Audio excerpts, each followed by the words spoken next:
Hello everybody, welcome back to my channel. Today's video is a different video and it's a sewing video. Today's sewing video is how to make a simple and basic help. Supplies you'll need are, you'll need fabric of your choice, you'll need some type of measurement system tool, you'll need fabric scissors. Mine aren't fabric scissors because I lost them. You really want to make sure they are fabric scissors.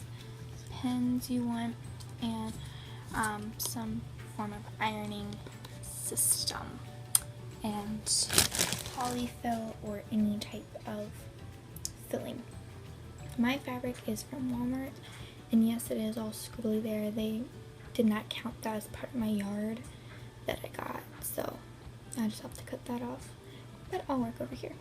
I am using a sewing machine, so if you aren't using a sewing machine, you can totally do this by hand. I did one by hand. It took me about 3 hours, so if you want to know your time frame, yeah. But of course, I was outside and inside, eating, so it wasn't totally 3 hours. But first, you want to flatten out your fabric and spray it with wrinkle release or iron it, which I recommend ironing, but I don't have time to iron right now, so I'm just going to use wrinkle release. Mine is a homemade mixture. It is liquid fabric softener and vinegar, in case you're wondering. Next, go ahead and cut 2 exact same pieces. Mine are about 17, 18 inches by, I don't even know how many, 20 inches maybe. So yeah, there's an idea for that. And then once you're done with that, you want to get your wrong sides. And if you don't know what wrong sides are, this is the right side. This is the wrong side, so it's kind of like the lighter coloring. But if you have like a solid color, this doesn't really matter. And then you want to line this part on top, like so. Because what you're going to do then when you're done is you're going to turn it inside out. So, if that helps you. See, my measurements aren't exact. So what you could do is you could trim it, which I'm probably going to do. To make sure I have enough room. You can see right here I'm also a little bit of overlapping, so that's alright. But now what you want to do is, if you have extra room like I do, you should cut that, or whatever you want to do, whatever you want with it. I'm going to go ahead and cut it and then pin all the way around. You're going to pin all the way around and leave about a 6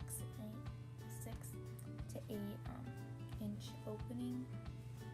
So you probably want this much or so, anywhere in the middle or over here, and that's where you're going to put your stuffing and it turns inside out. That stuff's very, very, very important because you don't want to be ripping a whole bunch of seams out. So what I like to do is probably take a different color or something different where I can open it, and I usually start there first, so that way I know I'm not going to come back to it. So if you have a design like I do, if you want them to match up, you may want to look up to that. But yeah, this is what it should look like when you pin, because then you're gonna flip it inside out, like I said. And this is still a little wrinkly. I did not do a whole much wrinkle release claim. I'm on a time crunch. I have to make about 3 or 4 pillows. So when you pin, you want to make sure that you leave, like right here, this is probably a little too close, but you probably want it about right here or so. But yeah, if you're a newer sewer, you may want to place them closer apart.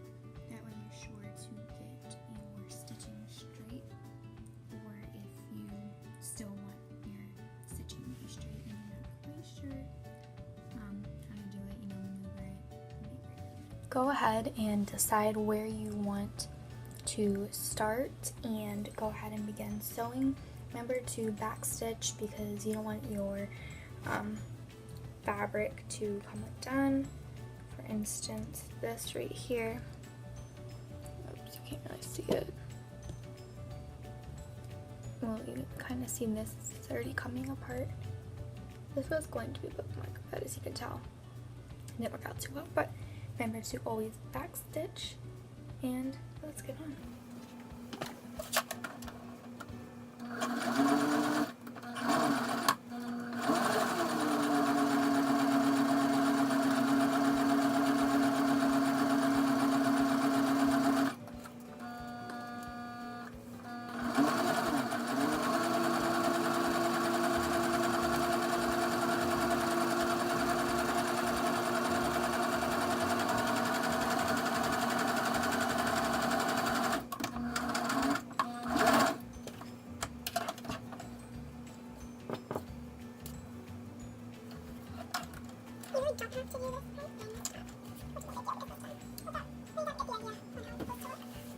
Then once you finish with that, you want to make sure, like I said, to leave a opening. I totally forgot about the opening.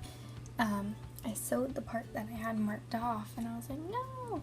But then I figured it out, so it's not as big as I wanted it. Ideally, you want it more. It's about 4 inches, so definitely want it more because that means there's not as much armhole for me to stick the stuffing in.